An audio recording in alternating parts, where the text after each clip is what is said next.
We've got our own chief consultant, Philippe Asselin. I've had the pleasure of working with him for almost 10 years now, and his decades of experience and leadership in the financial sector have been invaluable to BalancedComp and to our many clients, as many of you know. This year, we launched our corporate incentive planning software, Balanced Rewards, into beta. That has spurred a flurry of conversations surrounding incentive plans rooted in real client experiences. Today, Phil's going to deep dive into some of the challenges, trends, and best practices that we're seeing. He's joined by star clients and industry titans, Virginia Whittam, Chief Human Resources Officer at Raleigh Credit Union, and Jared Freeman, President and CEO at OnPath Federal Credit Union. Let's give him a hand. Thank you. You guys having a good time? Isn't Jacqueline amazing? She's really good at this. And thank you, Christy, wherever you're at, somewhere. She's in the other room. Yeah, for putting this together. Thanks for coming out. I know it takes a lot, and then you have to be receptive to all of the talk that we're having, and you're thinking to yourself right now, this is kind of like the guy that spoke earlier, 6'6", slender, ex-NBA player. Actually, I'm actually the opposite of that. So I'm the compact hockey player version of the guy that spoke earlier with none of the skills. Jared's like, ixnay on the dad jokes. So, got to be good at something. So we're gathered here today, and I'm on a stage. I feel like we're going to have a wedding or something when I say that. We're gathered today to talk about corporate incentive plans that self-fund. Here's what we'll cover, and you'll have access to this presentation, so if you need to get some details on this, I'm going to gloss over a lot of it fast because really the stars of the show are right here beside me that have put this into practical application. I know a lot of you have also, so afterwards our plan is to answer questions briefly. We should have a little bit of time left at the end, depends on how many dad jokes and stories I have to tell. So what are the key presentation takeaways today? Collaboration, when you're talking about incentives, does it have to be your idea? Should it be your idea? Probably not, right? We have to get collaboration with anything that we do if we want it to take flight. So keep that in mind with this and with anything that we do. And remember, culture eats any strategies up pretty quickly too, so you have to consider your culture. I've lived in over 26 different cities, actually quit counting after 28, so I didn't even know. But every one of those cities, different cultures, every one of those workplaces, different environments, the employees were different. And Southern California was fun, challenging, Kentucky, Tennessee, Alabama, I mean, on and on and on, South Carolina, Florida. So they all have their own share of challenges. You have to know when you're doing incentives, what race are we in? Are we running to survive? Are we running to win? Are we running to beat our last record? What's most important? I do a race, you could probably tell by the physique and just absolute physical fitness as you heard me wheezing coming up the stairs. But I do a race, and the first year I did it, it was 31 miles, so I wanted to survive that race. Like, I just wanted to finish it. That was my goal. And as a team of, I call them the Lulu team because they're ladies that wear the spandex, and they had a big waterproof speaker on their paddleboard, and they're playing It's Getting Hot in Here, so take off. I mean, so they're like passing me midway through the race, and I'm like, they have their act together. Like, they're all drafting each other, which saves 20 to 30% of your energy, and I'm out there by myself. I got my oatmeal cream pies in my pocket. I'm like, I'm going to make the end of this race. So my race was to survive. So I took as much stuff as I could because I wanted to be comfortable and finish. So if you're racing to survive, you have to think about the things that you're going to take with you, right? If you're racing to beat your last year's record, you want to do things a little bit differently, make some small incremental changes, right? Got to beat last year. But we also have to think about the environment that we're in. Everybody have a good year last year? Pretty good? Record lending, financial institutions, record a lot of things, right? We had a pretty good year. The next race when I participated, I remember it rained really heavily, so they let the water out of the dam, so you catch a lot of current. Personal record. And I was boasting about it. I got off, I said, I just finished that thing in an hour less. That's how much better I was. And everybody's like, an hour? I did an hour and a half. So sometimes the environment makes us think that we're doing better when truly we're not looking at the right numbers. We're not running the right race. We're not running to win, which I'm trying to do this year, but I looked at my competitors and Some of them are pretty strong people, and they look like lumberjacks, and even the men do. So those are some interesting. Sorry, that was coming out with that one. No more. I'm cutting myself off. Consider the location and culture. Where you're at is very important. You know your culture better than I do. So we're going to talk about some things today that may not work where you're at, but just think conceptually. You get a budgeted amount of money, right, each year? Is that going up every year no matter what? Sometimes they say, well, your insurance premiums just went up 20-something%. Figure it out. You're like, well, we've got to increase salaries. The last 2 meetings we had, we're always talking about that. Is that going to go backwards anytime soon? Probably not. How are we going to communicate those results? How are we going to keep people engaged? How do we share where we are currently at? How frequently and can we break it down in a way that's meaningful? So the credit union I was at years and years ago, the CEO said, we need to change our comp philosophy. Some of you know our comp philosophy was, we pay less. Not a great strategy, not real popular at the job fairs. People tend to avoid you if you're wearing a shirt that says, we pay less, okay? So don't do that. But he wanted to change the culture to the few and the paid. We had 400 employees, kind of consistent with what we've been talking about all day. Sometimes you don't need more people. Sometimes you do.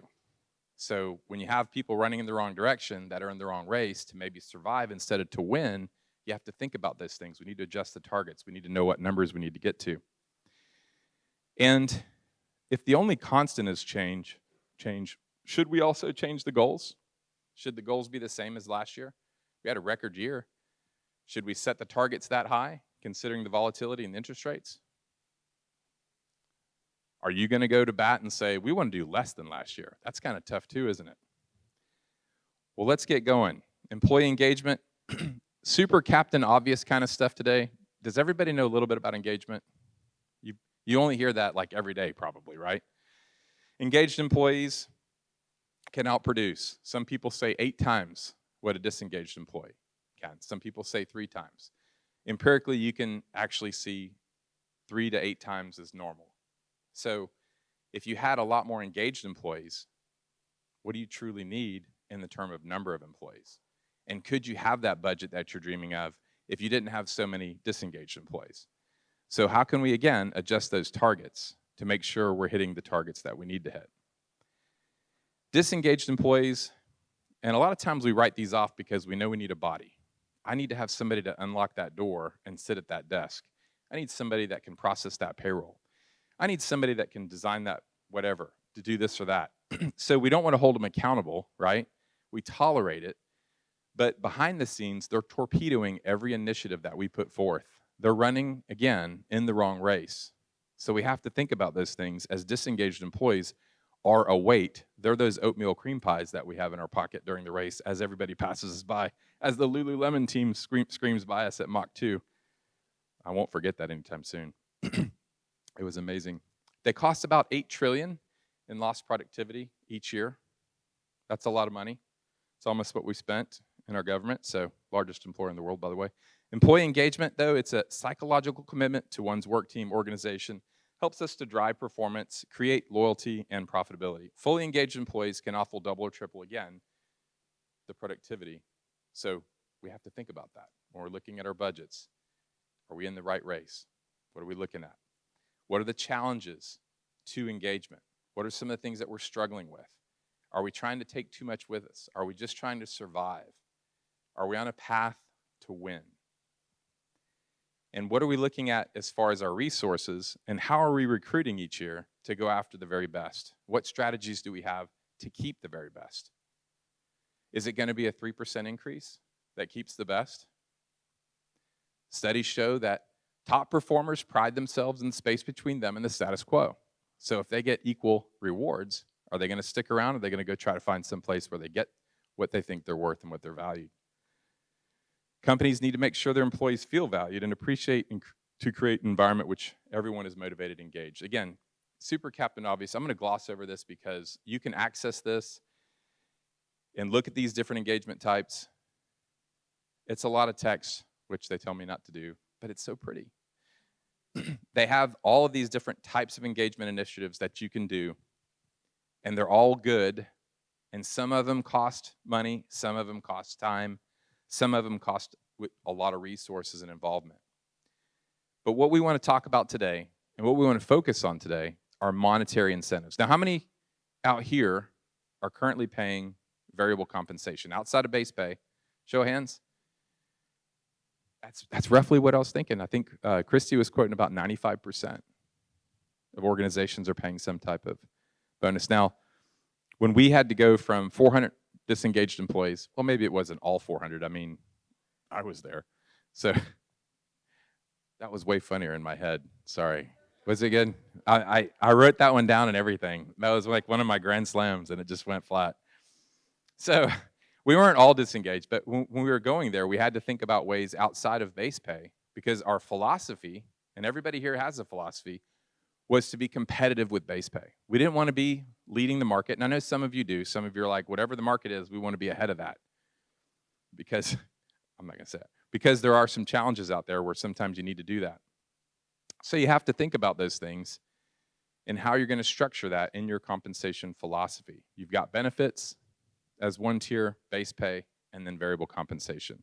Most of you are doing it. How can they be self-funding? I got a lot of questions about that. What do you mean by self-funding? So self-funding, they're designed to motivate and reward employees while ensuring that the generated benefits cover the costs. So when we're talking about what the presenter was talking about today, getting inside the box, thinking about that problem, a lot of times we're not really seeing it for what it truly is. Maybe it's not the dollar amount that we have to distribute amongst the employees, but it's the results that we're getting with those employees. Can we bridge that gap by taking some of that, accruing some of that, planning for that strategically, and converting that into what they're going to talk about today? Some common corporate goals: ROA. Anybody doing something with ROA? All right. Thought it would be more. Net income. Okay, all right. Well, we're just going to say that these are very popular in some circles, that most of the time these are going to be what people do talk about for growth. When they're incentivizing things, if you want this as part of the slide, I knew when I got there, operating expenses were way out of control, so that was a big driver. ROA obviously was a big driver. Loan growth, expansion, service levels. Anybody measuring service levels objectively? Really? Not free, is it? It's pretty expensive. So when you get those emails that say, how was our service? That's what a lot of you are doing. Every nth transaction on your core, it kicks out an email measuring service. That's pretty cool. So there are other incentives too, where you can incentivize your customer base with rates, rewards, and things like that. So we are always incentivizing. We just have to think about what, again, those targets are. But the bottom line is that we do compete on more than just base pay. That's just one part of it. We have to think about the entire picture, because even though most people will jettison for 20 to 30% more, and we've seen that over the past 5 years, people ghosting us on that final interview because they used what we gave them to go talk to their boss and said, look what I just got. Well, I guess we're going to have to pay you more than that, right? So we have to know that base pay is a big part of it, and if more than 90% of the organizations are doing variable pay, are they just doing it? We had a good year. Here's 5% of your base pay. Is that getting us the ROI that we're looking for? That's what we were doing before, and I had to put a stop to it, and I replaced that 5% bonus, and I know some of you are doing more than that, and I had to give out Walmart gift cards. So around Christmas time. So with my red pitchfork and red suit, I went around, ha-ha. But we did replace that. Again, way funnier in my head. So just the visual of that, I mean, should have been funny. Anyway, so we had to replace what we were doing because nobody could make the connection. When you talk to the tellers, do you know anything about our ROA? I don't even know what that means, honestly. I just know that about every Christmas, we get some money, and it's really cool because we've never not gotten it. Even though the financials were in shambles, liquidity was, the whole balance sheet was a wreck. They were still giving that money out, and employees thought they were doing good. That's not the best use of our account holders' money, right? If we're going to be competitive in this commodity market with banking products and services, right, we need to be competitive. We need to run the right race, the race to win. So we have to think and talk about those things. If you're just giving it out, that's good. You're in the 90+% of financial institutions that are doing that. But if there's a disconnect at all levels, are we making the best use of that money? Again, a lot of text on this slide. These are best practices. I'm not going to walk through each one of them, but you need to think about these things. If you're looking at your peer group, who is in that peer group? If you're looking at your financials, which financials should it be a trend line over what years? What types of things are we using to leverage technology? We have to think about making a connection with the employees. Do they understand even what we're striving for? Is it within their control? So as you look at all these, you can write these down, take them with you. Virginia and Jared are going to talk about some things that are really should resonate, because I looked at these numbers and it's pretty amazing on what you can accomplish when you set out the right targets and the right goals. When they self-fund, when you accrue that money, when you put that plan out there, you can make it happen. So that's a big, important key factor. Aligning those incentives with specific performance metrics is also important. And again, thinking about realistic targets. Maybe not last year if you had a record year, right? Don't quote me on that, because that could lead you to get in trouble. Philip said it was okay if we projected a loss this year because last year was so good. You don't want to do that. I didn't say it, but I am saying if you had a really good year last year, think about the trends. Think about the interest rate environment that we're in. Think about the challenges. But without further ado, the stars of the show, we're going to talk about what they're doing and how they're making an impact with this variable compensation. Virginia? Can you hear me okay? What I thought I might do, Phil, if it's okay with you, is to sit and just have an open dialogue. I mean, this is going to be pretty interactive, or I would like it to be that way. Jared as well, is to really talk about what we're doing. And Phil went over a lot of really good information. So just to give you a little background, I'm with Raleigh Credit Union. We're about $4.2 billion in assets, and we have about over 800 positions. And we've had incentive compensation for a very, very long time. Regardless of what asset size you are, incentive plans can either be a motivator or eventually a demotivator, depending on how you structure that plan. And interestingly enough, when Phil, Jared, and I started talking about this presentation, we spent a lot of our time just talking about incentive plans and what type of examples that we wanted to give you and have this conversation. And I know that a lot of us talked about, so I guess my question to you would be, how many of you said that most of you have incentive plans, right? Do you see your incentive plans as actually keeping your people? Are they a real differentiator for you? If they're a differentiator as a competitor, raise your hand. Some? But is it mostly an expectation now? Almost with your employees? Right. And I can tell you, when I started with Raleigh, which was Navy Army, we just went through a rebrand. What I was finding, and Phil and I worked together on this, is that the incentive plans were rampant through the organization. We had individuals that were being incented monthly and quarterly and annually. I'm like, well, wait a minute, we just paid you 3 times, right? So we paid you for the production you did this month. We paid you on your quarterly, what you did over 3 months, and then we're also going to give you an annual incentive as well. And at that time, the philosophy was, okay, we're going to be okay with pay, but we're going to pay you really high incentive plans, and that's what's going to differentiate us.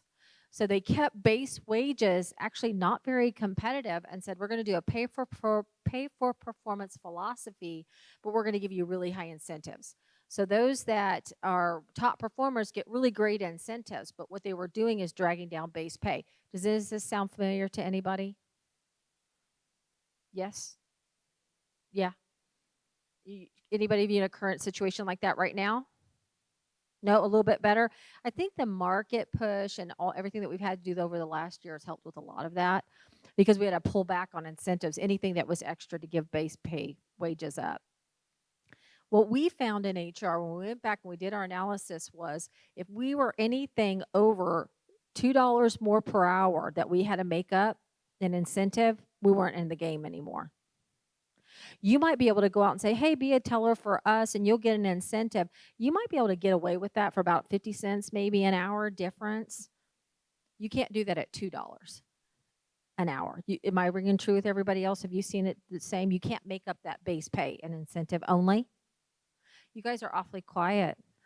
You know, I am not tethered to anything, so I can come like pick on you. So know it now. Because I know that you're dealing with incentive plans as well.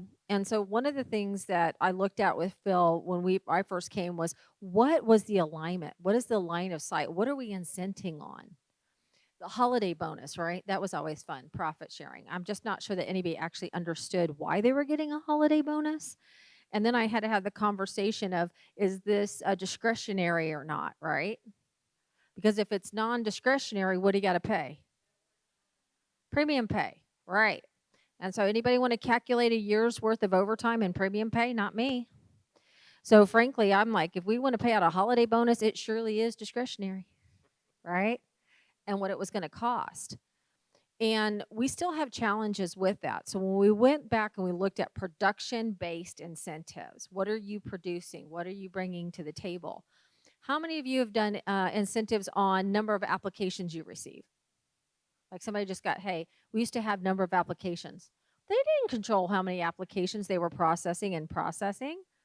How did they control that? Now, could they say how many of those went to an actual loan? That would be nice. So not only are we doing activities, but we actually have productivity. How about minimum standards? Do you guys have minimum standards for each production standards for your positions in your company? I know we're scared of quotas, right?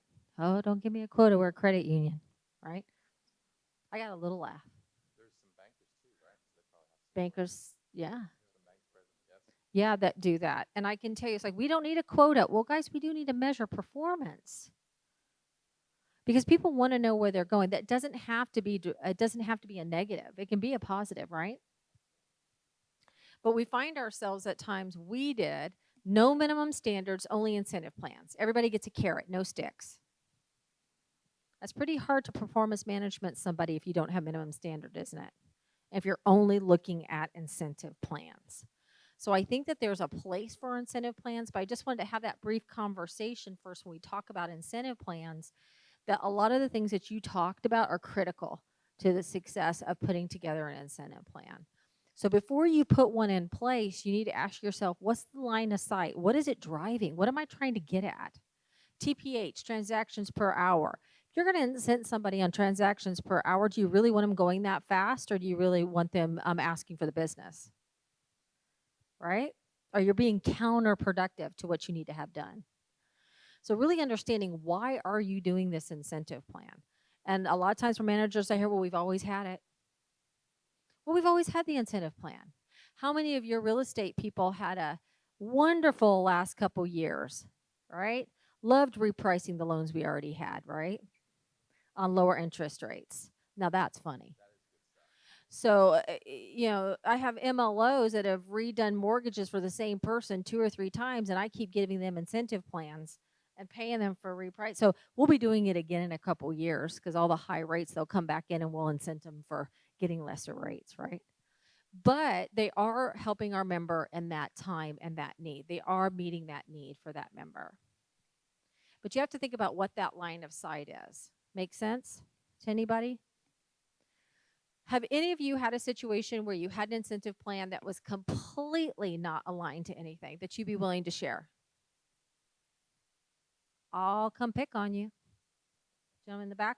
We had one initially. We recently just went through a change where we developed incentive plans based on the level of the person in the organization and how those job duties tie to the strategic objectives. But prior to that, it was just, if you got a certain score in your review, you got this bonus, and everybody got the same thing. So there was no structure. There was no, well, I worked harder. Your manager had to advocate for you to get more if they felt like you actually worked harder. But there was no measuring standard in place.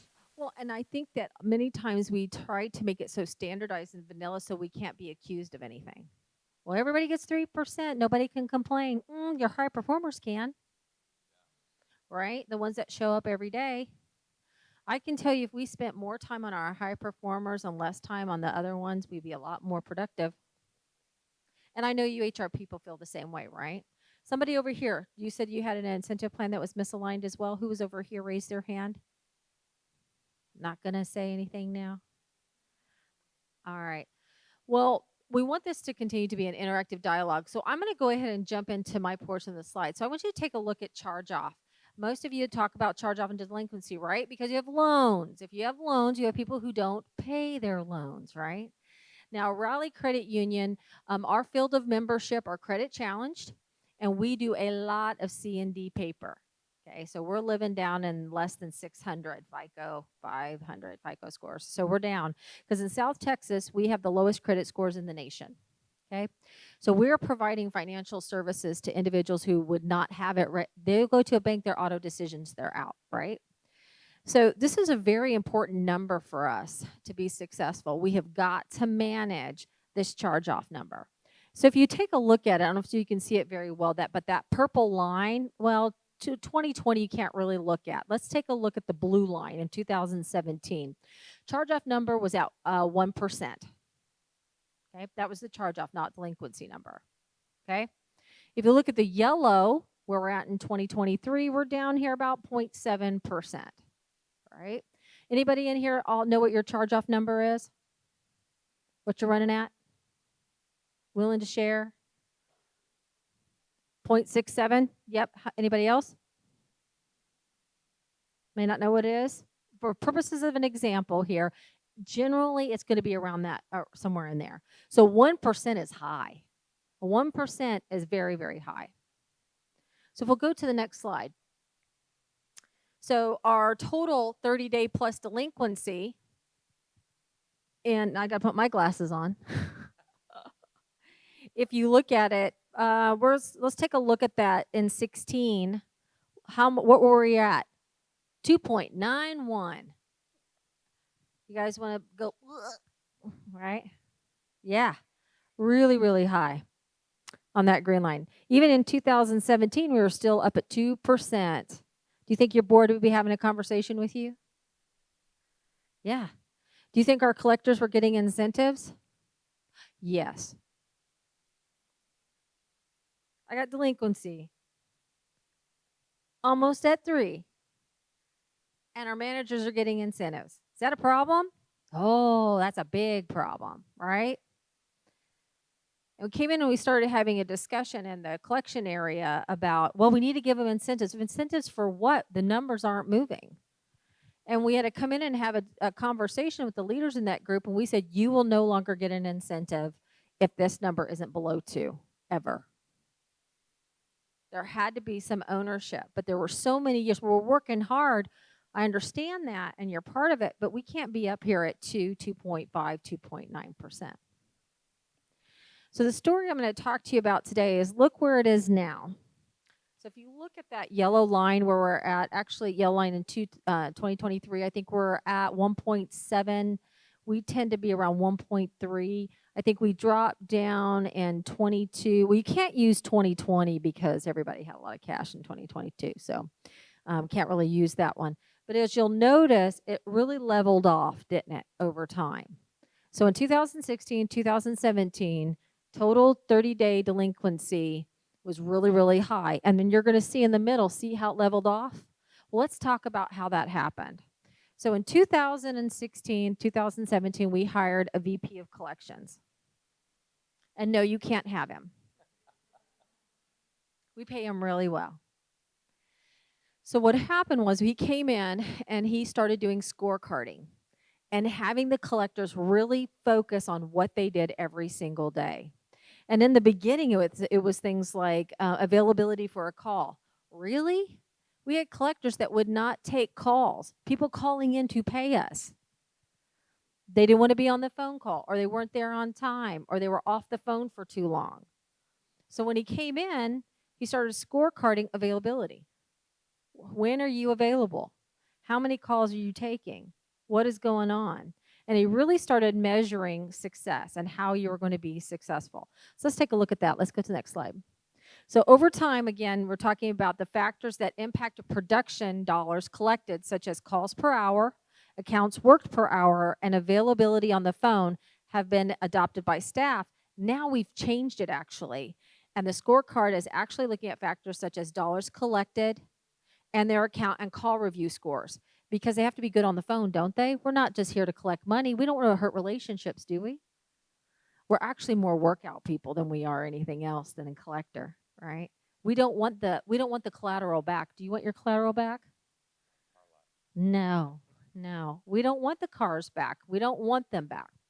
The other factors are still shared with the staff each morning. So our collectors get a scorecard every single morning so that they have the information to manage their own production toward their primary factor of collecting dollars. So let's take a look at the scorecard. Oh, wait a second. There's 3 tiers. We'll talk about this in a second. There's a 30 to 59 day delinquency, 60 plus, and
calls, all different things that are in here, and variances. And I know this can seem very complicated, but that gets measured, gets attention. Let me say it again. That's what gets measured, gets attention. And I know this seems very complicated, but each factor carries and assigned points that average to determine a final score. Dollars collected variance percentage is the heaviest weighted, right? Because do we want to collect dollars? Yes. Dollar collected variance percentage is calculated by taking the average numbers collected for the group, then determine the percentage the collector is in variance from that average. So what is the average collector doing, and how much variance are they off from that average? So they're A, B, C, or D player. Example, average dollars collected is, let's say, 108,000 for the group. The individual collector collected 152,000. Therefore, their variance percentage to the average was 40%. And then you see on the scorecard right where you're going to land. The other part about this is 100% transparent with the collector. Who's driving their performance? The collector is, right? So let's jump again. So remember I told you there were 3 tiers. So this is the team goal. So for them to meet and get paid the individual incentive, they must hit one of these categories. The 30 to 59 goal, 60 plus, or net charge-off goal. They have to meet one of those categories. If they don't, they get nothing. But if they meet those goals at an A, B, C, D level, at an A level, they could get $500 or 100% of the team bonus. That's $500 on top of their individual score as well. So let's go back then and let's go forward. Oh, not back, forward, sorry. All right, so let's go back to this charge-off number, right? We were at 1%, correct?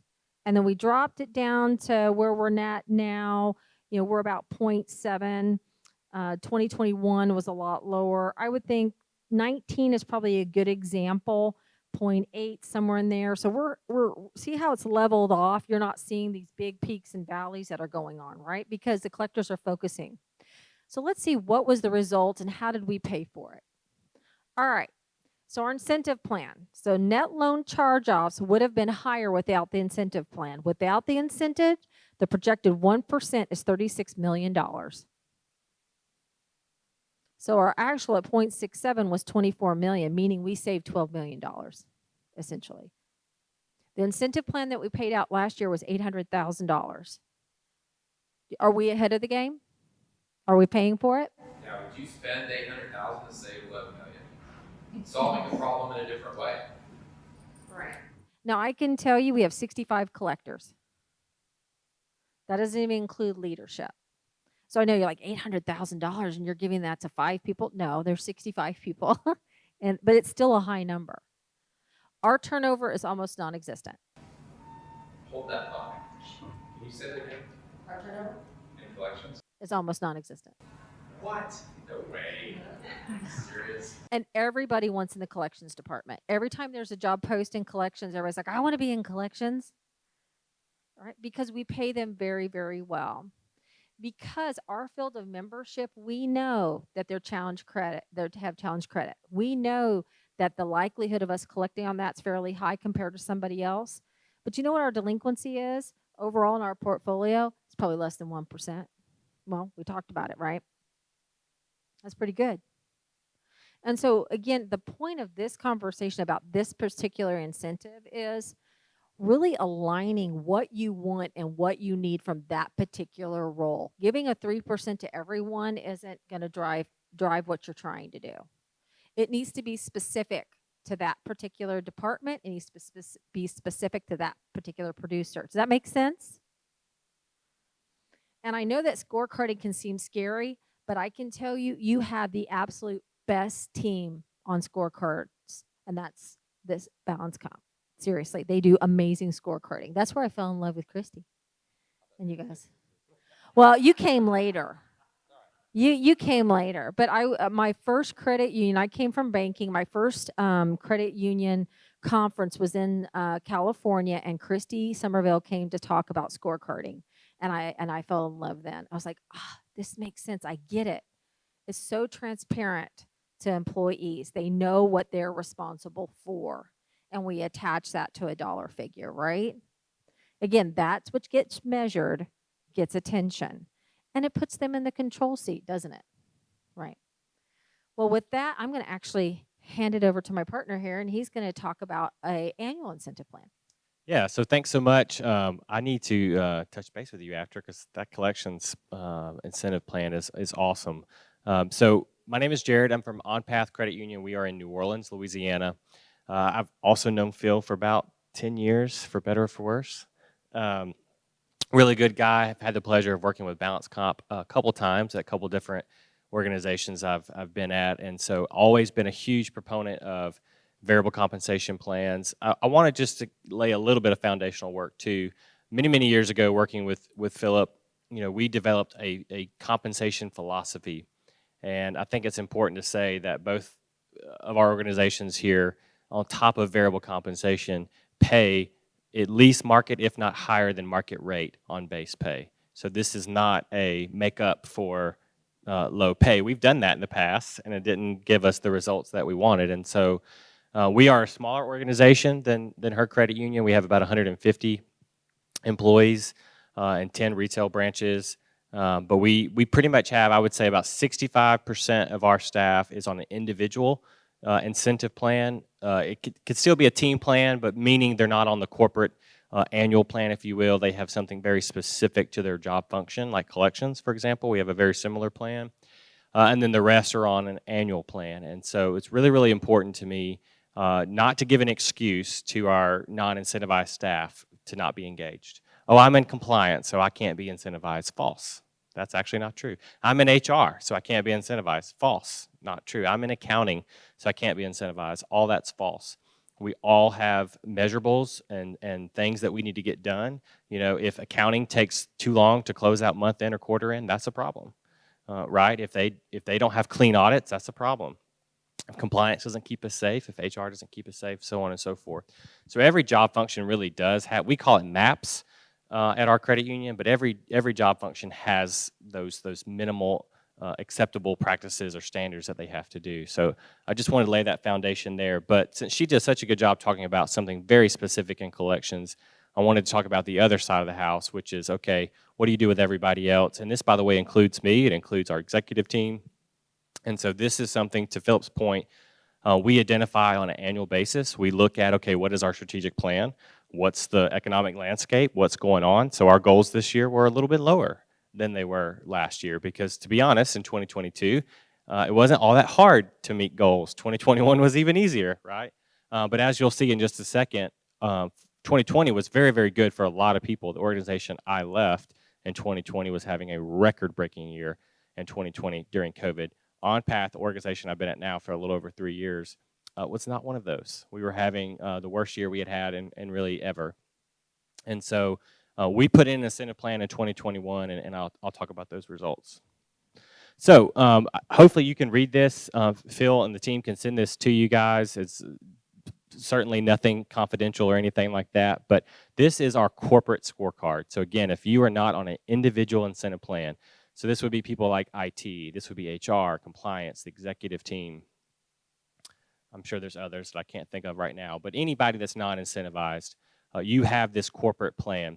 And again, we meet with our board, we look at our strategic plan, we look at the economic landscape, and we set our goals out based on all of those factors. So you can see a lot of things. Phil talked about ROA is on there, net worth is on there. And I would just say this, you can't pick apart any one thing because you have to look at the totality of it all and lay that over your strategic plan. We're in a high growth mode. And so for my bank friends in the room, net worth may be very high. For my credit union friends in the room, they may go, oh, 9%, that's really low, because credit unions usually carry much higher net worth. But for us, we're growing. Growing is expensive, and growing dilutes your net worth. And so we had a little bit different level of tolerance there. And so that's kind of what I mean. You have to really set each goal to what you want to accomplish, what your goal is. We do have asset quality, delinquency, and charge-offs there. We have operational efficiency there, Phil. That was really important to us. Takes me back to my old days with you and looking at teller counts and all that kind of stuff. But anyway, that's more than a decade ago. Financial literacy, we are a low-income designated credit union, meaning majority of our population we serve is low to moderate income. So we do a lot of financial education that's very important strategically to us. So you'll see some things on there that maybe make 0 sense for your organization, and that's okay because they make a lot of sense here. And then we set our goals. Needs improvement is pretty self-explanatory, marginal. Meeting expectations is the category where that's the first time that you'll get a payout. So unless something's at meeting expectations, there's absolutely 0 paid out attached. So if you fall in the marginal category, sorry, you don't get money. It just is what it is. We have to have a line in the sand somewhere. And then to get your full payout potential, you have to be in the exceeding expectations category. And I won't go into all the details of this. I'll be happy to share with you afterwards because I don't want you to get lost in the weeds. But they are weighted as well, and our board helps us.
Some that don't care, but I promise you when they get that payout at the end of the year and it's more than a $500 Christmas bonus, they start caring a whole lot more. And so that's the plan there. And I want to show you real quick, and then I'll kind of jump around and talk about different things. So there's a lot of information on here. I don't expect you to read it. The moral of the story is this. In 2020, when I arrived at the organization, we were not making money. We did end the year positive. We ended the year positive $52,000 in net income. But when I got there, we were negative a couple million, so that was a feat. But so we put the plan in 2021, January of 2021. And so there I'm showing you 2022 in comparison there, we made just shy of $7 million. So we went from making $52,000 in 2020 to making $7 million in 2022. Interesting enough, we actually account for the beginning of the year through our monthly accruals, the full expense of the entire payout as if everybody was going to hit exceeding expectations in every single category. And so we have to meet all of our goals with the expense baked in. And that's up front. They know that. And so, nobody can say, hey, we met our goals, but when we paid out our goals, then our income dropped. No, that's not the case at all. In fact, if we don't meet our goals and our payouts less than what we projected, then our numbers go up. And so even with a payout here, and in 2022, our incentive payout was around $500,000. And again, this is about 40% of our staff. We have 150 staff. You know, you can do the math. People are getting much more meaningful incentives than they've ever received. Again, this is accounting, this is HR, this is compliance. We tier our out based off of level throughout the organization. In my opinion, there's probably 5 right ways to do that. This is just the way we do it. And so, you know, our top tier, our executive tier, which, by the way, for us has been the hardest to recruit because no one wants to live in New Orleans. Because it's Corpus Christi. so, I need a VP of credit. I'm just putting it out there. yeah, I got some too. You know, we have a really, really hard time recruiting people to New Orleans, and I love New Orleans. I'm not from there. It's a lot of great culture, but schools are not the greatest. Our claim to fame right now is there hasn't been a homicide in like 2 days, something like that. So, so we're doing well. And so, you know, we have to be really aggressive in how we recruit and how we pay. And so our executive team have a bonus possible of 20% of their base pay based on this. And this, again, on top of above market rate, market pay, on top of insurance. We also have a profit sharing 401k program, which is interesting enough, based off these exact same criteria. So if we hit exceeding expectations, and you want to go back to the scorecard maybe, just so they can see it. If we hit exceeding expectations in all those categories, and we've already accrued for it, a pot of money goes into profit sharing 401k at the end of the year, on top of the variable compensation they get, on top of above market rate base pay. Again, the whole story is, how does this pay for itself? Well, we went from 52,000 to 7 million in 2 years. The numbers speak for themselves. I can promise you my board of directors was elated. They have never once questioned this plan, and I can assure you in my market, I have the most lucrative incentive plan of any bank or credit union that I know of. I mean, speaking of mortgage loan officers, I had mortgage loan officers the last couple of years making way more money than me, and I love that. That's great. You know, we have, for example, frontline staff in our branches. I'm thinking of a guy right now. He's 22 years old. He has nothing past a high school diploma. He doesn't manage anyone. He's an individual contributor doing consumer loans. In Southeast Louisiana, he makes about $95,000 a year. And it's because he exceeds expectations in every single one of his categories. And so the potential is there. It absolutely will pay for itself. This is one of but many examples of what you could do for your what we call non-incentivized staff, which again is some of your back office functions, some of your executive team. It has worked immensely well. I support what she said. You know, if base pay is off, I hadn't done the math, but probably $2 is it. They don't care, especially the lower you go in the organization. You know, a teller or a loan officer or what have you is just not going to have the long-term thinking ability to go, yeah, I should take that job for $2 less because of the incentive plan. No, you really do have to have both. And if set up correctly, if aligned correctly with your strategic goal, it absolutely will pay for itself. And I don't have BalancedComp's new fancy incentive software, so I need to look at that. It is very fancy. It's awesome. But Pretty cool. But we just dumped a lot out there, and so we have a few minutes here, I'm seeing. So if you would like, and Virginia, you take the lead, but what questions can we answer so that we can be most helpful to all your challenges? I have a question. So you said, first off, thank you all for the information. So you said you had, We're in the credit later. Brian, can you hear me? Okay. So you said you had 4 levels in your corporate incentive plan, with the executive obviously being the top level. Yep. And then VP. VP. Yep. And then we have like director. I'm going to get this wrong probably now that you have me on the spot. Yeah. We have executive, VP, manager, staff. Manager, staff. Okay. Yep. And then are you able to share the differences in total payout? So 20%? Yeah, total 20%, 15%, 12.5%, and 7.5%. Okay. And Perfect. that's not static. That's dynamic based on the year and whatever. But that has been what we've done the last couple of years. Well, and I think that's important that you talk about that it can vary year to year, because I can tell you, even with, let's say within collections plan, it's very seasonal, isn't it? Your tax year, you get dollars in, right? So then it may change. So understand, do not let your incentive plan set it and forget it. You really need to look at it for seasonality, what's going on with them, what can happen, and so it can change year to year. We also have a scorecard as well to look at different factors for the entire organization. If you've not done that, I highly encourage you to do it. The other thing is anything that's on your scorecard, we talk a lot about 80-20. We should be spending, how much time are we spending on things? And what we tend to do is spend a lot of time on the 80%, not the high reaching 20%. I think your incentive plans should be pushing to your top 20. They should definitely be goals, right? We talk about often at our shop that if the high payouts were easily achievable, that would just be your base pay, not something to strive towards. And so absolutely. So I'll add to that. We make it part of our annual strategic planning. And so like right now we're doing annual planning for 2024 and we sort of have a 3-year plan. And so we just update that and what have you. But then we create our annual budget forecast for the next year. And then it's like clockwork. Our HR team knows they have to go meet with all department heads. And every single year after the strategic plan's been updated, after budget's been made, they update incentive plans for the next year. And so it's a 1, 2, 3, and it always goes hand in hand. And so they are looked at every single year, and that's sort of our cadence of doing that. Other questions?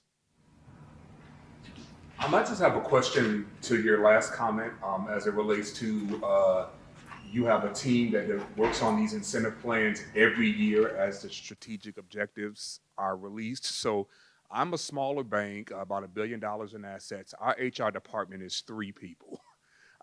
So our strategic objectives, like probably most financial institutions in the room, changes every 2 to 3 years.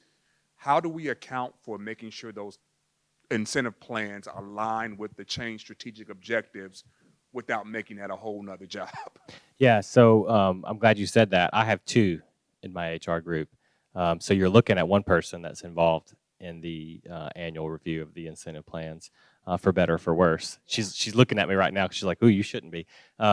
So we have 2 in HR that are a part of that, and then we have an executive sponsor, if you will, that's tasked with, among other things, strategic initiatives, objectives, and so he sort of goal keeps and makes sure that the process is happening. And it is a full-time job, but it's only a full-time job for a couple of weeks, right? Like it's not an all year long constant thing. It ebbs and flows, and it's really a hard focus for a couple of weeks, and then it's more in place. And for us, it's the department head. It's the department head's responsibility to build their incentive plans. I'm more of a less audit and look. And so when they come to me with it, I ask them, you need to go run the last 3 months, and what would it have looked like? Look at the whole last year.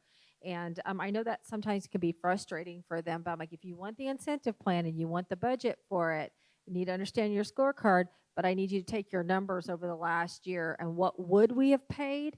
And then I expect them to own it. And so from an HR perspective for me, I'm looking at more logistics, balance, looking for anything that might be a problem with compliance. You can't have your underwriters incented. They generally don't like that, right? At certain levels. So I look at it, and with our audit department, I make sure they get copies. But for me, we have so many, I don't have enough time in the day, right, to do them. So we do expect them to do it, and then it always has to be approved by the CEO. So the CEO has to approve any major changes with the incentive plan. I would just say we actually look forward to the process every year because it's almost the final iteration of forecasting your next year, right? Because you're putting your money where your mouth is as far as marrying the plan to what you want to accomplish. And so for us, it's sort of exciting, like, oh yeah, we are going to do this. We are going to grow this much, and we are going to have this because we're putting a plan in place where our team's going to feel motivated to do so. Now, on our annual incentive, that's out of HR. It's pretty prescribed. I'd like to tweak it more. But on the monthly incentive like these, the managers own them. There's just way too many incentive plans to be able to do that with it. But you can either, like I said, it can either be a detractor or detractor. We've noticed too where individuals will put in and they'll say, well, I want quality scores to be at 95. You've not been past 70 in 2 years. So that's the other part, is you also don't want to put your employees in a penalty box. You know, make sure that the incentive plan is relevant, that it's a good stretch goal, but not something that's impossible to obtain either, because then that's a demotivator. Yeah, I'll add one more thing, and then we can go back to more questions. We had one goal this year where we realized probably about April or May, we made a boo boo, and this goal was truly unobtainable. And my team will be the first to tell you, I absolutely hate going to my board and saying, "Hey, we screwed up, and we need to adjust this goal." But we did that in July. Much to my surprise, they were very gracious. Maybe because I don't do it very often, but we did lower the goal because it was not incentivizing them. It was making them feel like, well, I give up because this is completely unobtainable in the current economic climate. And that's hard when you're seeing the economic climate like we're seeing in the banking space right now with rates and everything else going on. We had to be mindful of that. And so we, for the first time ever, did adjust one of our corporate level goals down this year to be a little bit, we're still going to have to work to get it, to be honest with you, but still attainable. What we did with our CEO comp, because you're CEO, is we actually put in a mid-year review. So every mid-year, when we look at budget mid-year, the board knows to look over goals. And so that way the CEO doesn't feel disenfranchised, or that the teams don't feel disenfranchised either. If we know we're not going to meet this balanced budget, then why are we punishing people to not make it? What other questions or feedback? What are your thoughts? What are some of the things that you're doing? One of the things I wanted to back up on too, is everybody pretty clear on self-funding, what that means, how to get there? All right, and then when you're looking at numbers, you're looking at your own organizational trends for a basis, but then for those big stretch goals, you could even look at other peer group competitors that are top performers. That's the key, because you can pull data from some sources and you're going to get some pretty average performers in there that you can really beat up on. So I think it's important when you're looking at peers, that's a double-edged sword. And so we have some peers that their OpEx is the best you've ever seen, their earnings are the best you've ever seen. And then when you look at their business model, it doesn't align with our strategic objectives at all. And so again, we focus a lot on a lot of hand-holding. We have a lot of low-income population. We like small business. Small businesses are needy, right? They're not big commercial clients that just bring in lots of money all in one transaction. It's a lot of small micro transactions. And so our OpEx is never going to be what some of our peers are going to be. And so when you're making a corporate level scorecard based on some of that peer data, I think that's important to keep in mind, that when you're looking at peers, just understand a little bit of what their story is and how that translates to your goals. in the digital channel, right? Fastest growing branch is your digital branch, right? So as we jump into that space, a lot less contact and resources are used by people. A lot of people are using their phones. I don't even think my kids have checkbooks. What? I was like, can you write me a check? And they're like, no, but I could Venmo you something or Zelle it to you, right? So as that channel grows, though, those opportunities diminish as well. So the digital disconnect is kind of a little bit tough for everybody, because we're losing that measurable, when you're making an impact in a member's life or a customer's life at a bank, right? You're changing things, you're improving their financial well-being. Now they're doing things digitally. We missed that opportunity. So we need to be thinking about that. But also, as transactions declined since COVID, that kind of forced the issue, didn't it? When people couldn't go to the branches, all the branches were closed. You had to figure it out. 30% decline in transactions. And a lot of that hasn't come back yet. But we're still filling those jobs, aren't we? A lot of times. So again, when we think about efficiencies, that can be a big player in this when we're talking about self-funding. If we're 30% fewer people coming in, they're using digital channels, we need more digital. Is that the hardest thing to recruit for, is your tech talent, compliance talent, right? So how are we going to afford to get to scale and continue to grow our digital channels? Well, maybe we're being given a gift right now, and some of the challenges that we're facing are actually opportunities to leverage in that direction. Other questions? Self-funding's tricky though, isn't it? Because if you're going to pitch something, you want to collaborate, as Virginia was saying, with those stakeholders. Hey, look, we do want to do better. We do want to incentivize and things like that. Well, and you've got to make sure that you're actually making money, right? We can't keep, so many times I'm like, yeah, but we make X. I'm like, did you ever really look and see how much? Well, this is what we're paying out in credit, life, and disability. Great. Well, how much did you collect? right? And like, well, we made this much. I said, but you don't understand. Not all that money goes to your department.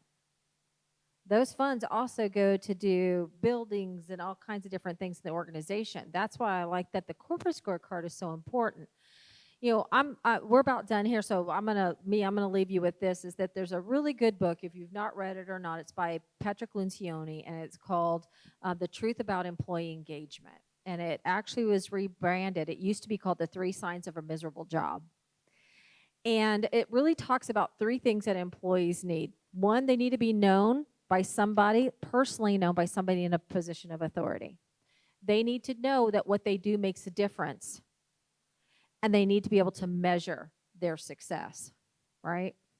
And so we talk a lot about engagement and them feeling a part, and that's important. But I think many times we forget the measurement piece. You can do that through incentives, but I also don't want you to forget that you can also measure by other things as well. So I encourage you to, if you haven't read the book, take a look at it. Again, you got to be known, seen as important, somebody knows about them, that what they do make a difference, that they have a higher purpose, right? It's not that I'm just coming in here and cashing a check.